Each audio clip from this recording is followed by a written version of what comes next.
दोस्तों शुरू करते हैं 1857 का विद्रोह, जो कि आधुनिक भारत के इतिहास का सबसे बड़ा प्रमुख विद्रोह है। और हमारे जितने भी कंपटीशन के एग्जाम होते हैं, चाहे बीपीएससी का हो, चाहे कांस्टेबल का हो, चाहे बिहार पुलिस दरोगा हो, टीआरई का हो, सबके लिए इम्पोर्टेंट रहता है ये टॉपिक। और यहीं से शुरू होता है आधुनिक भारत का युद्ध और इसकी सारी कहानियाँ। तो शुरू करते हैं बिना देरी किए हुए दोस्तों। यहाँ से 1857 ईस्वी के विद्रोह को ब्रिटिश भारत के उपनिवेशिक इतिहास का महाविभाजक काल कहा जाता है। 1857 ईस्वी के प्लासी युद्ध से कंपनी के राजनीतिक प्रभाव की जो शुरुआत हुई थी वह 1858 ईस्वी में भारत के ब्रिटिश ताज के अंतर्गत लाने के साथ समाप्त हो गई। भारत में ब्रिटिश शासन को प्रथम 100 वर्ष में कई बार ब्रिटिश सत्ता को भारतीयों से चुनौती मिली, जिसमें अनेक सैनिक, असैनिक उपद्रव एवं स्थानीय बगावतें सम्मिलित थीं। 1857 के विद्रोह को मात्र तत्कालीन कारणों के अंतर्गत न देखकर इसे व्यापक परिप्रेक्ष्य में देखा जाने की आवश्यकता है। विद्रोह को जन्म देने वाले कारणों में राजनीतिक, सामाजिक, आर्थिक एवं धार्मिक सभी जिम्मेदार हैं। 1857 ईस्वी के विद्रोह सिपाहियों के असंतोष का परिणाम मात्र नहीं था, वास्तव में यह भारत में उपनिवेशिक शासन के चरित्र को, नीतियों और उसके कारण अपनी कंपनी के शासन के प्रति जनता में संचित असंतोष तथा विदेशी शासन के प्रति उनकी घृणा का परिणाम था। इस विद्रोह के प्रमुख कारण निम्नलिखित हैं। पहला सबसे जो इसका जो प्रमुख कारण था वो पहला आपका राजनीतिक कारण है। प्रारंभ से ही कंपनी ने देशी भारतीय राज्यों पर अपना प्रभाव स्थापित करने का प्रयत्न किया। वेलेस्ली की इस सहायक संधि इस दिशा में संपूर्ण कि महत्वपूर्ण प्रयास था। इसके अंतर्गत भारतीय राजाओं को अपने राज्य में ब्रिटिश सेना के रख रखाव के लिए धन का भुगतान करना होता था, जिसके बदले में ब्रिटिश सेना उनके विरोधियों से उन्हें सुरक्षा मुहैया कराने का भरोसा देती थी। साथ ही इन रेजिडेंटों ने राज्यों के आंतरिक मामले में हस्तक्षेप किया, जिसमें इस कंपनी का राज्य के संबंध बिगड़ गए। इसके अतिरिक्त राजनीतिक असंतोष के अन्य कारण मुगल बादशाह का अपमान करना भी था। 1849 ईस्वी में यह घोषणा की गई कि मुगल सम्राट बहादुर शाह द्वितीय, जिनका जफर भी नाम था, की मृत्यु के बाद वंशजों की लाल किला खाली करना पड़ेगा। ये अंग्रेजों का कि सोच था कि बहादुर शाह द्वितीय की मृत्यु होगी तो लाल किला इनके खाली करवा दिया जाएगा। मुगल बादशाह को अपमानित करने के लिए उन्हें नजर देना, सिक्कों पर नाम खुदवाना आदि परंपरा को डलहौजी ने बंद करवा दिया। साथ ही बादशाह को लाल किले छोड़कर कुतुब मीनार में रहने का आदेश दिया। इसके अतिरिक्त कैनिंग ने 1856 ईस्वी में घोषणा की कि बहादुर शाह के उत्तराधिकारी सम्राटों के बदले शहजादों के रूप में जाने जाएंगे। डलहौजी के व्यापक सिद्धांत के अंतर्गत मिलाए गए देशी राज्यों एवं 1856 ईस्वी के सुशासन का आधार बनाकर अवध के अधिग्रहण से यहाँ के शासक वर्ग, स्थानीय जनता एवं सिपाहियों को प्रतिष्ठा को गहरा आघात लगा। डलहौजी ने तंजौर और कर्नाटक के नवाबों की राजकीय उपाधियां जब्त कर ली। उसने भूपतियों के अधिकारों की जांच के लिए बम्बई के इनाम कमीशन स्थापित किया, जिसमें दक्कन में लगभग 20,000 जमींदारियों को जब्त कर लिया गया। इसका आर्थिक कारण 1857 का आर्थिक कारण क्या है? भारत में कंपनियों की सभी नीतियों के मूल में भारत का आर्थिक शोषण कर अपना मुनाफा बढ़ाना था। इस प्रकार ईस्ट इंडिया कंपनी एवं भारतीय जनमानस के हितों के मध्य एवं स्वाभाविक संघर्ष था। जब कंपनी ने आर्थिक शोषण बहुत अधिक कर दिया तथा विद्रोह के लिए अन्य अनुकूल परिस्थितियां उत्पन्न हो गई, तब यह 1857 ईस्वी के विद्रोह का कारण बनी। इसका प्रभाव सबसे अधिक ग्रामीण क्षेत्रों पर पड़ा। ग्रामीण क्षेत्र में अधिक सत्ता के प्रति असंतोष के लिए कारणों को दो रूपों में देख सकते हैं: भूमि उत्पादन क्षमता से अधिक लगान दर एवं भूमि को निजी संपत्ति बनाने से इस पर अधिकार हस्तांतरण की सुविधा। 1856 ईस्वी के भूमि प्रबंधन अधिनियम से अवध के तलाकुदारों के समस्त अधिकार समाप्त कर दिए गए।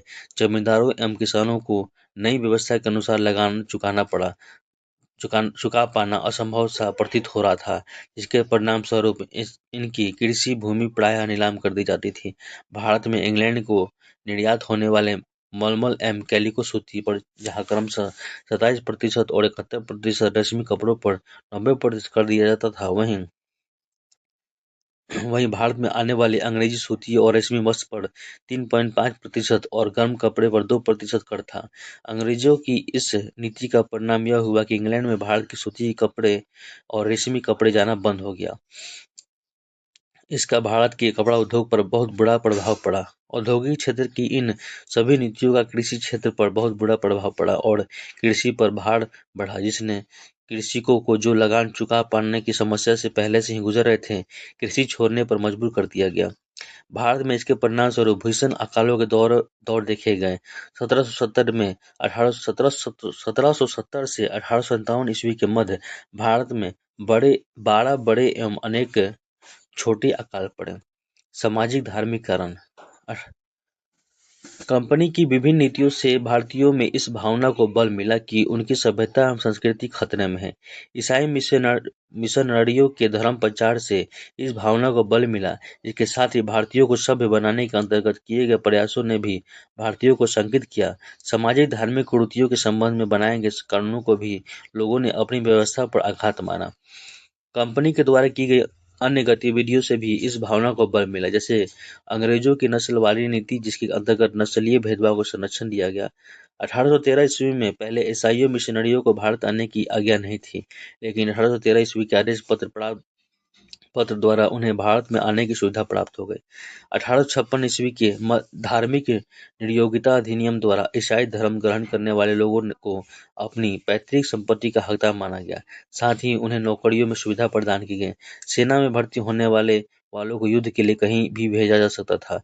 उल्लेखनीय है कि हिंदुओं के समुद्र पार करना धर्म भ्रष्ट होना था। अफगान युद्ध के दौरान सिपाहियों को सब कुछ खाने पर मजबूर किया गया। इससे उनकी धार्मिक भावनाएं आहत हुई। सैनिक कारण।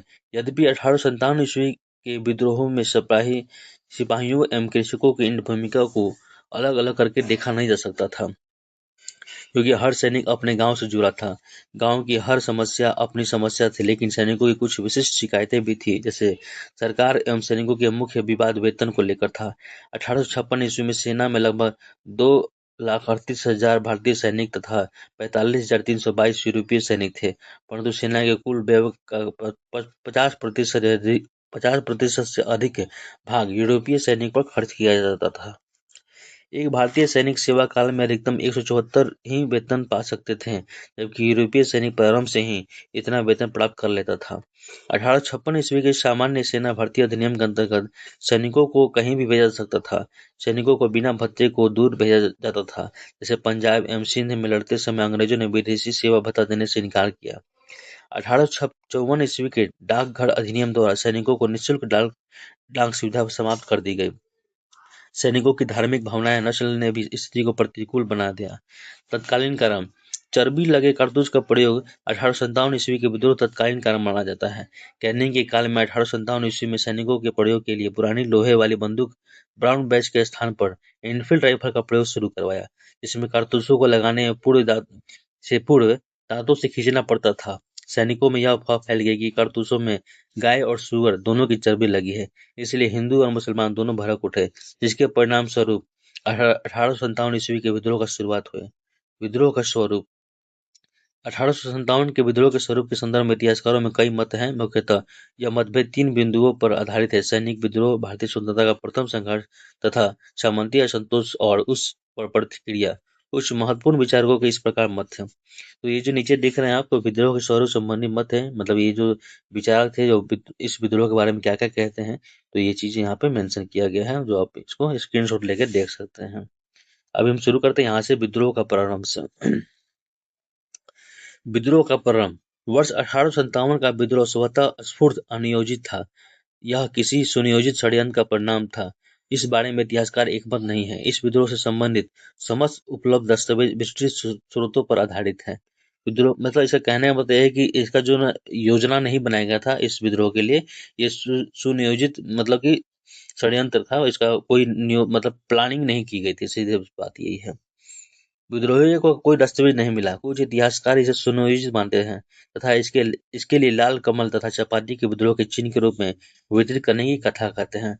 यहाँ पे लाल कमल और चपाती जो है एक तरह से इस विद्रोह में बहुत एक संकेत माना गया था, जिसको लाल कमल और चपाती का संदेश मतलब कि संकेत दे के अपने साथ लोगों को मिलाते थे।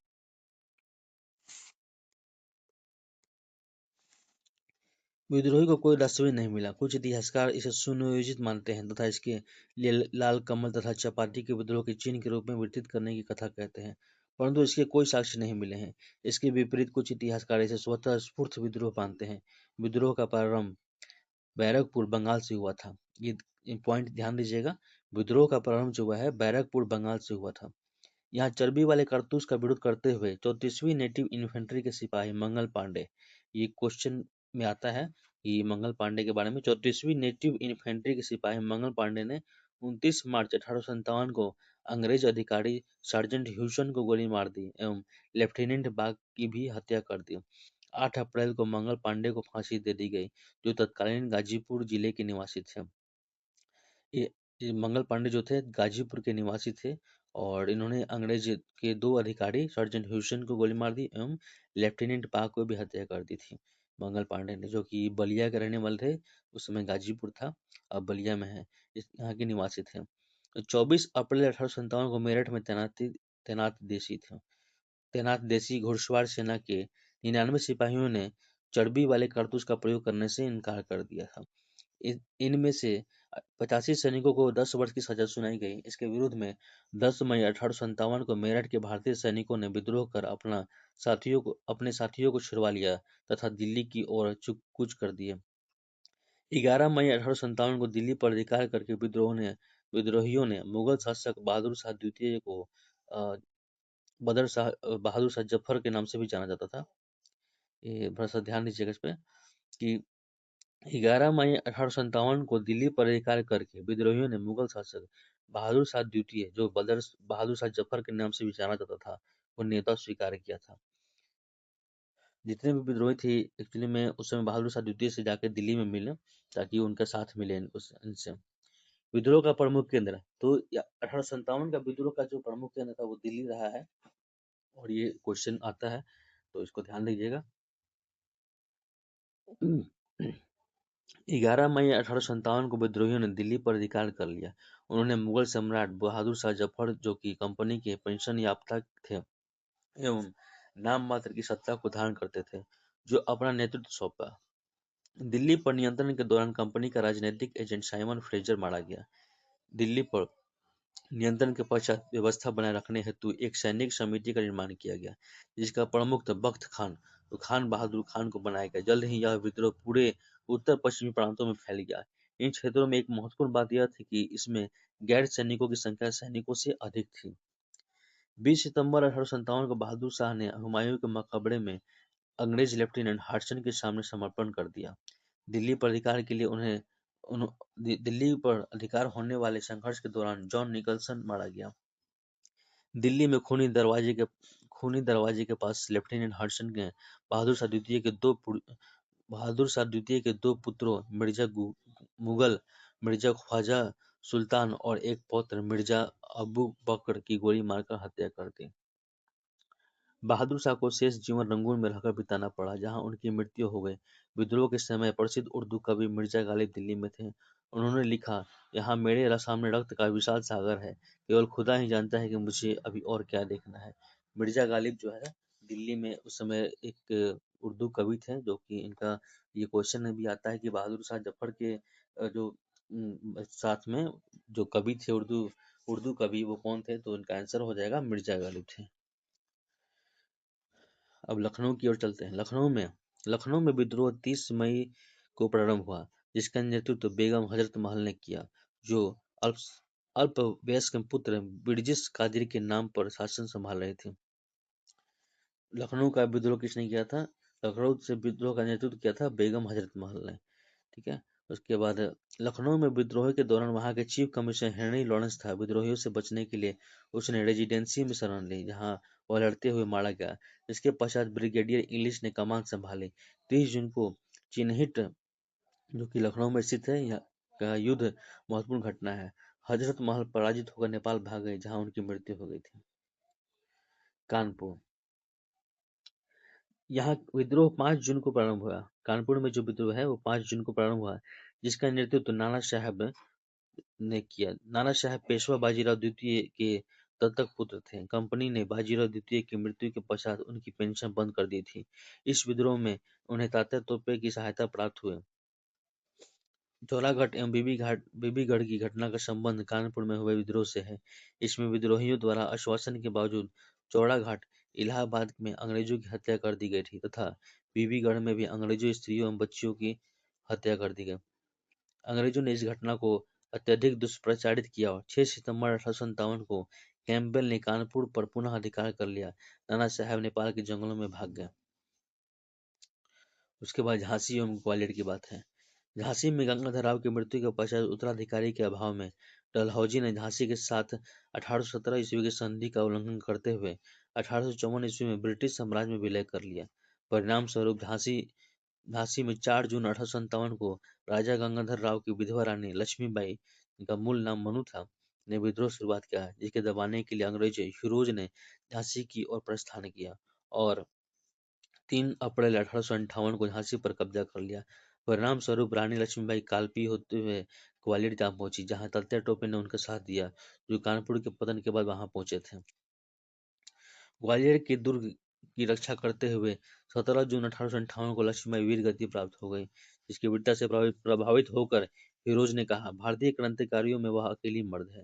तात्या टोपे की सिंधिया के सामंत मानसिंह ने 1859 में अंग्रेजों को सौंप दिया, जिसने अंग्रेजों ने 18 अप्रैल 1859 को फांसी दे दी।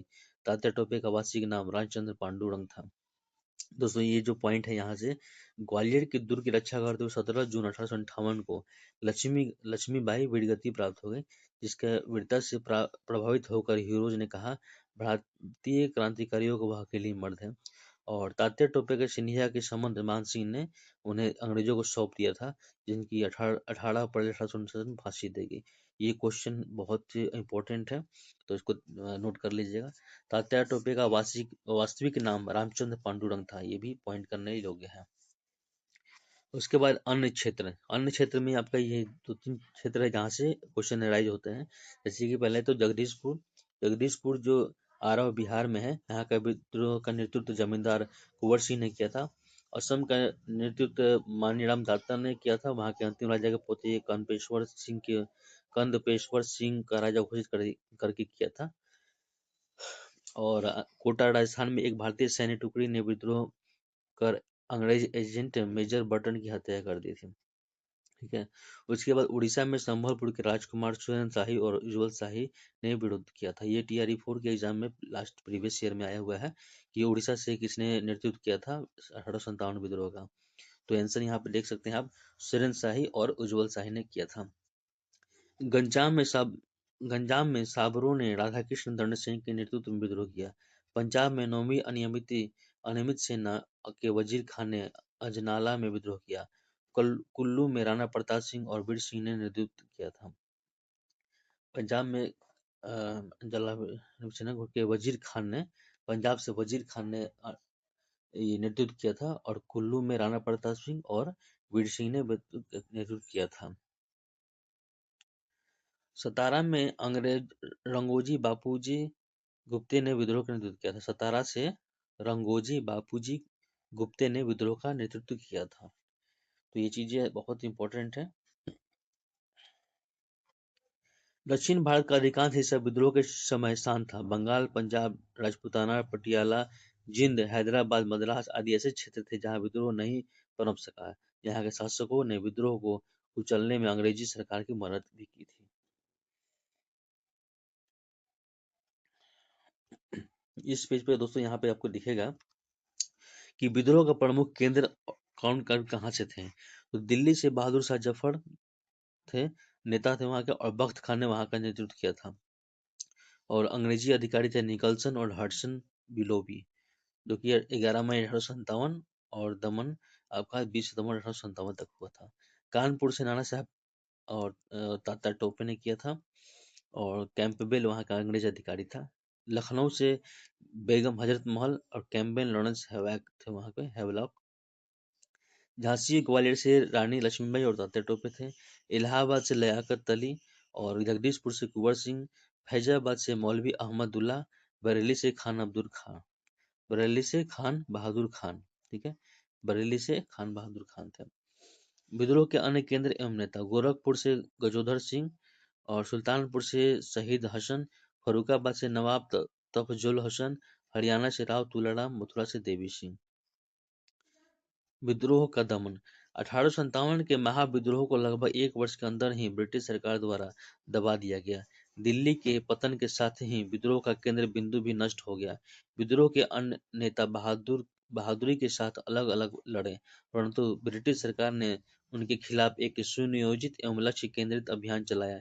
इस अभियान के पास उत्कृष्ट संसाधन तथा कुशल सैन्य अधिकारी थे। विद्रोह के सभी नेता वीर गति को प्राप्त हुए तथा जो बचे थे वे देश छोड़कर चले गए।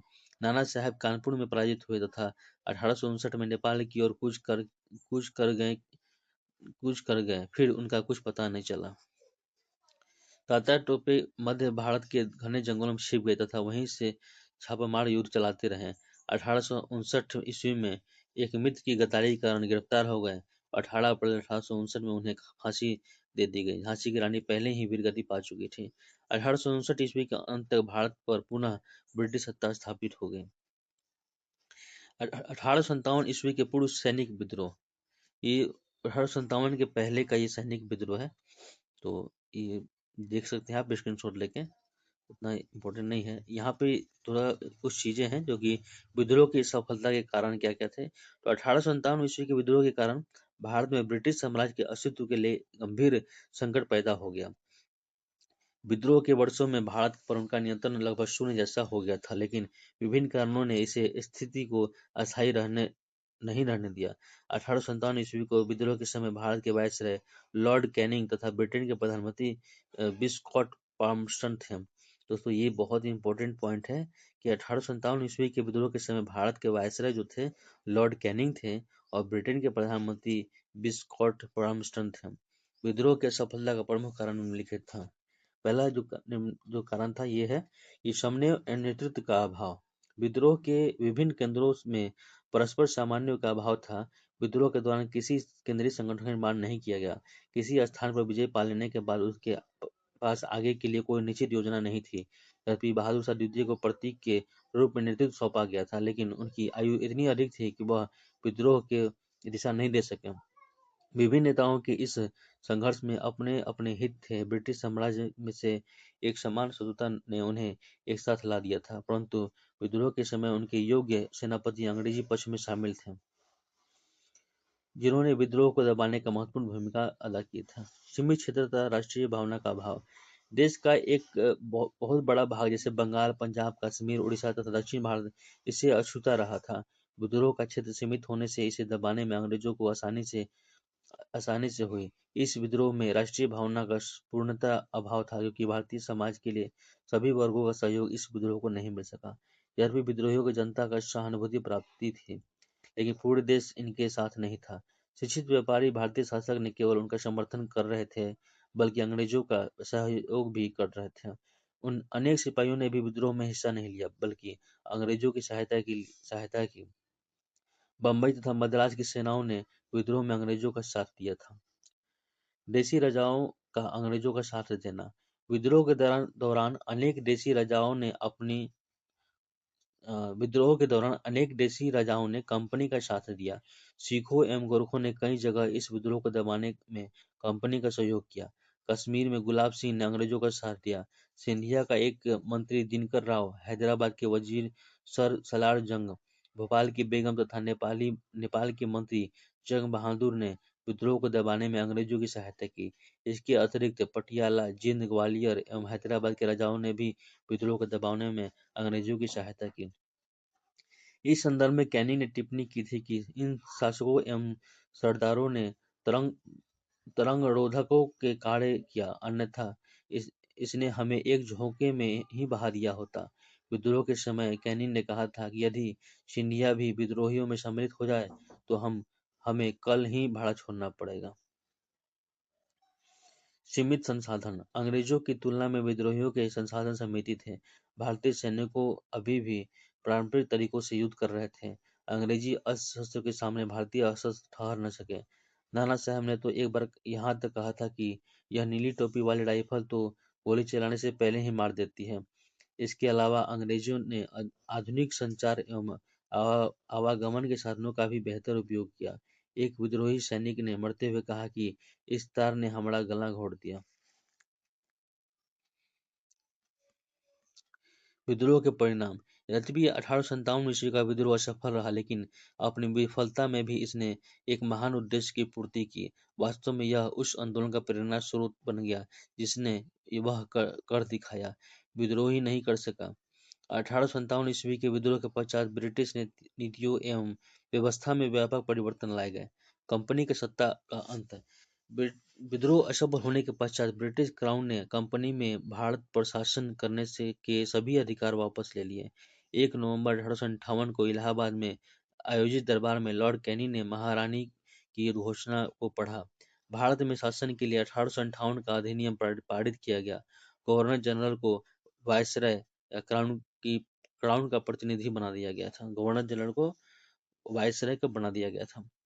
इस अधिनियम के अनुसार अब भारत का शासन ब्रिटिश साम्राज्य की ओर से भारत के राज्य सचिव को चलाना था, जिसकी सहायता के लिए 15 सदस्यों की भारतीय परिषद या इंडिया काउंसिल का गठन किया गया। अब भारत के शासन से संबंधित सभी गतिविधियों पर भारत सचिव की स्वीकृति अनिवार्य कर दी गई। भारत परिषद के प्रकृति केवल सलाहकारी थे। इस अधिनियम में पिट्स इंडिया एक्ट द्वारा की गई व्यवस्था को समाप्त कर दिया गया था तथा पूर्व से चले आ रहे कोर्ट ऑफ डायरेक्टर्स तथा बोर्ड ऑफ कंट्रोल की शक्तियां भारत सचिव को दे दी गई। प्रशासनिक परिवर्तन। विद्रोह के पश्चात अंग्रेजों ने प्रशासनिक परिवर्तन भी किए। भारत में एक व्यवस्थित शासन प्रणाली की स्थापना के लिए भारत सरकार अधिनियम 1858 पारित किया गया। विद्रोह का अंग्रेजों ने एक कारण यह माना था कि कंपनी के पास भारतीयों की इच्छा जानने का कोई तरीका नहीं था। इसी के दूर करने के लिए 1861 ईस्वी को भारत परिषद अधिनियम के अंतर्गत 3 भारतीयों को विधान परिषद में नियुक्त किया गया। 1861 ईस्वी के इंडियन हाईकोर्ट अधिनियम तथा 1861 ईस्वी का भारतीय लोक सेवा अधिनियम पारित किया गया। सैन्य परिवर्तन। इस विद्रोह के पश्चात सैन्य व्यवस्था में भी सुधार किया गया तथा सेना के पुनर्गठन के लिए फील्ड कमीशन का गठन किया गया। यूरोपीय सेना जो अब तक मात्र 40,000 थी, उससे बढ़ाकर 65,000 कर दिया गया तथा भारतीय सेना को 2.38 लाख से घटाकर 1.40 लाख कर दिया गया। बंगाल में यूरोपीय सैनिकों के अनुपात 1:2 तथा बम्बई एवं मद्रास में यह अनुपात 2:5 कर दिया गया। सेना तथा तोपखाने में उच्च पद केवल यूरोपियों के लिए आरक्षित कर दिया गया। भारतीयों के ऊपर निर्भरता को कम किया गया तथा भारतीय सेना को क्षेत्रीयता के आधार पर बांटा गया, जिससे एक क्षेत्र की सेना को अन्य क्षेत्र के विरुद्ध प्रयोग में लाया जा सका। भारतीयों को अधिकारी वर्ग से बाहर रखने का प्रयास किया गया। 1914 ईस्वी तक कोई भी भारतीय सूबेदार पद से ऊपर नहीं पहुंचा। इसके साथ ही भारतीय सैनिकों को लड़ाकू एवं गैर लड़ाकू वर्ग में विभाजित किया गया।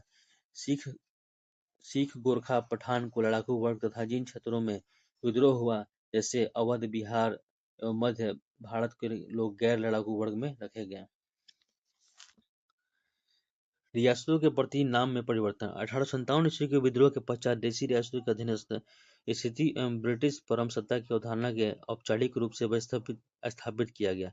अक्टूबर 1858 में महारानी विक्टोरिया द्वारा जारी किए गए घोषणा पत्र में यह कहा गया कि ब्रिटिश सरकार भारतीय रियासतों के साम्राज्य में नहीं मिलाएगी और पहले से चले आ रहे समझौतों का सम्मान करेगी। अपने राज्य क्षेत्र के विस्तार की अनिच्छा के अभिव्यक्ति के साथ साथ उन्होंने अपने राज्य क्षेत्र अथवा अधिकारी को अतिक्रमण सहन न करने तथा दूसरे पर अतिक्रमण न करने की बात कही और साथ ही धार्मिक शोषण समाप्त करने एवं सेवाओं में बिना भेदभाव की नियुक्ति की बात की। गोद लेने की प्रथा को भी स्वीकृति दी गई।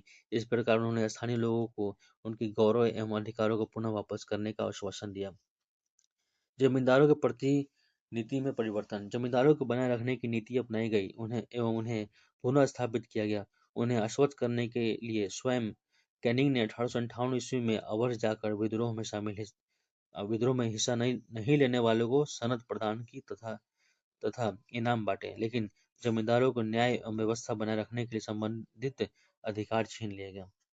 1857 के विद्रोह ने भारतीय में भविष्योन्मुखी दृष्टिकोण विकसित किया।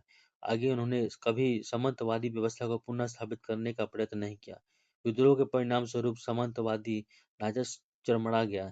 आम भारतीयों को सामंतवादियों की छवि गद्दारों की हो गई, क्योंकि इस वर्ग ने विद्रोह को दबाने में अंग्रेजों का साथ दिया था। इसके अलावा इस क्रांति की आगे आने वाले प्रत्येक आंदोलन के लिए प्रेरणा प्रदान की। 1857 के विद्रोह का महत्व। 1857 के विद्रोह भले ही असफल हो गया, किंतु इसके परिणाम दूरगामी हुए। इस विद्रोह के नेताओं को भारतीय भारतीयों ने राष्ट्रीय नायकों का दर्जा दिया तथा देश के लिए मर मिटने की प्रेरणा प्राप्त की। देश राजनीतिक रूप से एक हुआ तथा भारतीयों में अंग्रेजों के प्रति घृणा की भावना बढ़ती गई। इस विद्रोह से जिस अभियान की शुरुआत हुई, इस अंतिम परिणति परिणति 1947 में स्वतंत्रता के साथ पूरी हुई। तो दोस्तों, इस तरह से ये जो विद्रोह है और हर संतान का विद्रोह हमारे देश की आज़ादी का एक बहुत बड़ा अंग है और यहीं से अंग्रेजों के प्रति यहाँ से विरुद्ध मतलब होना शुरू हो गया था। तो ये जो चैप्टर है, यहाँ से बहुत सारे क्वेश्चन आते हैं आपके बीपीएससी में और टीआरई 4 के एग्जाम्स के लिए भी आ सकते हैं। तो जितने भी टीचर वाले एग्जाम होते हैं इसे आ जाते हैं। तो आशा करता हूँ आपको पसंद आया होगा और इसके बाद नेक्स्ट वीडियो में हम यहाँ पढ़ेंगे भारतीय राष्ट्रीय आंदोलन का प्रथम चरण।